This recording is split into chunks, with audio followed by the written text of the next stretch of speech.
Ce n'est plus du football, c'est une profanation. Un déshonneur absolu pour le sport et ses valeurs. Dimanche soir, au Stade de France, sous les yeux de milliers de supporters et des caméras du monde entier, une scène ignoble s'est déroulée. Des gestes interdits, des symboles de haine, un affront à l'histoire et aux principes fondamentaux du sport. Comment a-t-on pu en arriver là? Une soirée qui a viré au scandale. Ce quart de finale retour de la Ligue des Nations entre la France et la Croatie devait être une fête du football. Les Bleus étaient sous pression, le Stade de France était en fusion et des millions de téléspectateurs attendaient une grande soirée de sport. Mais au lieu d'un match historique, pour les bonnes raisons, on a assisté à une scène répugnante. Des supporters croates ont souillé cette rencontre avec des saluts nazis, des slogans haineux et une attitude totalement intolérable.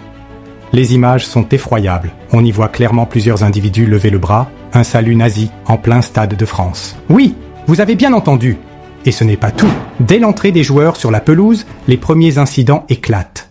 Pendant l'hymne national croate, une poignée d'ultras entonnent des chants à la gloire d'idéologies abjectes. Une provocation, un acte prémédité, les tensions montent, et ce qui va suivre va vous laisser sans voix. Les forces de l'ordre interviennent rapidement. Face à la gravité des faits, le préfet de police de Paris, Laurent Nunez, a immédiatement réagi. 7 individus ont été interpellés et placés en garde à vue pour avoir effectué des saluts nazis durant la rencontre. Un crime lourd de conséquences, passible de sanctions sévères.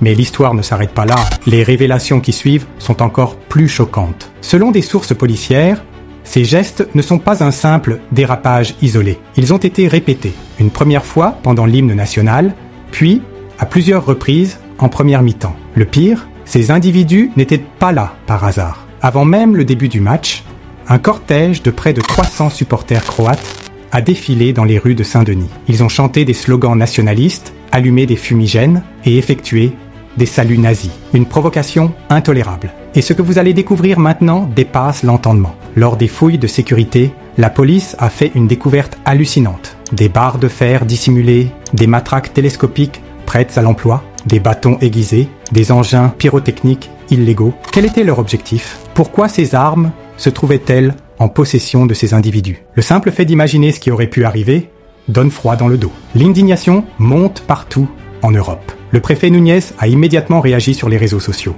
Le sport est et doit rester une fête. Ces individus n'ont rien à faire dans une enceinte sportive. Mais ces mots suffisent-ils à stopper ce fléau? Les réactions fusent partout. Les instances du football européen sont sous pression. L'UEFA va-t-elle sanctionner la Croatie? Le football est-il en train de devenir une tribune pour des idéologies nauséabondes? Comment peut-on encore voir de telles scènes en 2025? Les instances doivent agir et vite. Que pensez-vous de cette honte absolue? Votre avis est crucial. Exprimez-vous. Abonnez-vous pour ne rien manquer des prochaines analyses et des enquêtes sur l'actualité du football.